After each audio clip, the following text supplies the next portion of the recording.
Hi friends, నమస్తే. నేను మీ మనోజ్ రెడ్డి. ఈరోజు టాపిక్ ఏంటంటే, సరే ఆవులు బెస్టా బర్రెలు బెస్టా అయిపోయింది. నిన్న టాపిక్ మనం అది డిస్కస్ చేసినాం.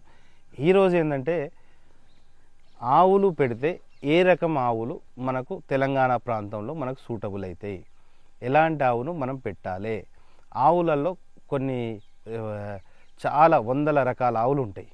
అంటే దాదాపు మన ప్రాంతంలో మనం చూస్తున్న ఆవులు ఏంటంటే హెచ్ఎఫ్ ఆవులను చూస్తుంటాం, గిర్రా ఆవులను చూస్తుంటాం, ఒంగోలు వాటిని చూస్తుంటాం, దియోని వాటిని చూస్తాం. అదే కాకుండా క్రాస్ బ్రీడ్ హెచ్ఎఫ్ ఆవులను చూస్తాం, జెర్సీ ఆవులను చూస్తాం, పుంగనూరు ఆవులను చూస్తాం, ఇంకా చాలా చాలా ఆవులను మనం చూస్తుంటాం. సరే, దీంట్లో ఒక డైరీ ఫార్మ్ పెట్టేవాళ్ళు కామన్గా వస్తుంది.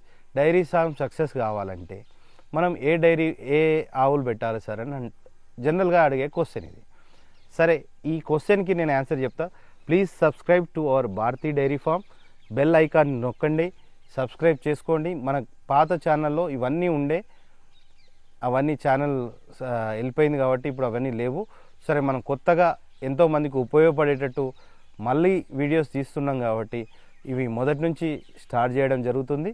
So friends, please subscribe to our channel. ఇలాంటి డౌట్ ఏంటంటే, అందరికీ ఏంటంటే ఏ ఆవులు పెట్టుకుంటే బాగుంటుంది. ఒక్కొక్కరు ఏం చేస్తారంటే తెలవక ప్యూర్ బ్రీడ్ హెచ్ఎఫ్ ఆవులు తెస్తారు. తెచ్చినప్పుడు ఏమవుతుందంటే అది మన వాతావరణానికి తట్టుకోలేవు. అంటే ఎండను తట్టుకోలేవు, బాగా విపరీతమైన చలిని కూడా తట్టుకోలేవు.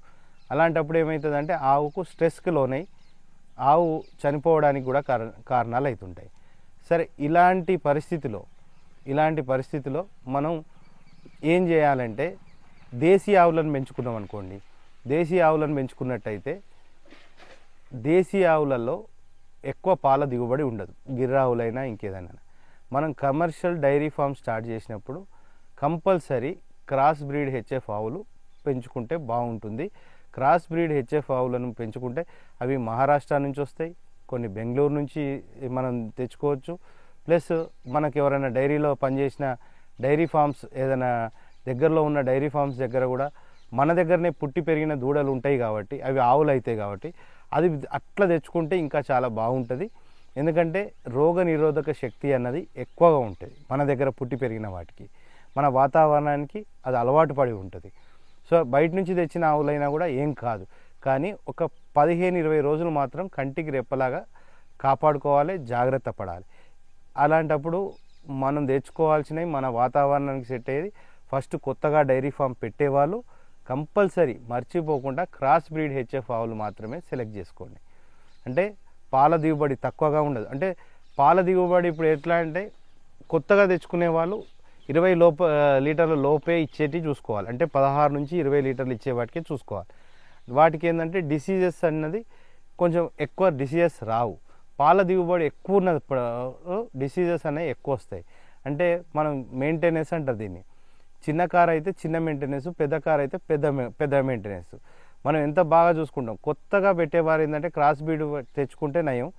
ఎక్కువ ఫుల్ బ్రీడ్ యానిమల్స్ని కనుక తెచ్చుకున్నట్టయితే ఇబ్బందులు పాడవుతారు, నష్టపోతారు, ఆవు రోగాల బారిన పడతాయి, పాలు సరిగా పిండకుంటే మ్యాస్టైటిస్ వస్తాయి. సో దానికి తీసుకోవాల్సిన కేరే వేరేలా ఉంటుంది. కాబట్టి ఫస్ట్ అనుభవం వచ్చే వరకు ఒక 6 నెలలు, సంవత్సరం మీరు డైరీలో అనుభవం తెచ్చుకున్న తర్వాత మీరు హైబ్రిడ్ ఆవులకు వెళ్ళిపోండి. అంటే హై బ్రీడర్స్, అంటే ప్యూర్ హెచ్ఎఫ్ వాటికి వెళ్ళిపోండి. కానీ కొత్తగా పెట్టేవారు నేను సజెస్ట్ చేసేది అంటే క్రాస్ బ్రీడ్ హెచ్ఎఫ్ ఆవులు తెచ్చుకొని 14 లీటర్లు ఇచ్చినా మంచిదే, కానీ ఆవును కాపాడుకున్నాడు అన్నది చాలా ఇంపార్టెంట్ డైరీలో. అదండి. ఇది ఆవులలో మనం ఏ జాతి ఆవులు పెంచుకుంటే మేలు అన్నదానికి సమాధానం ఏంటంటే, ఇక దీంట్లో డౌటే అవసరం లేదు. ఎందుకంటే మేము ఇవన్నీ పెంచి చూసి అన్ని రకాల ఆవులు, గిర్రావులు పెంచినాం, దేశీ దియోనీని పెంచినాం, అదేవిధంగా హెచ్ఎఫ్ ఆవులు పెంచినాం, జెర్సీ పెంచినాం, క్రాస్ బ్రీడ్ హెచ్ఎఫ్ ఆవులు పెంచినాం. ఇంకా చాలా రకాల ఆవులు మన డైరీలో, కాంగ్రెస్, ఇలాంటి రకరకాల ఆవులు మనం పెంచడం జరిగింది. కానీ దేంట్లోనైనా క్రాస్ బ్రీడ్ హెచ్ఎఫ్ ఆవును మించిన ఆవులు మన ప్రాంతంలో ఉండవు. అవే అయితేనే బాగా సెట్ అవుతాయి.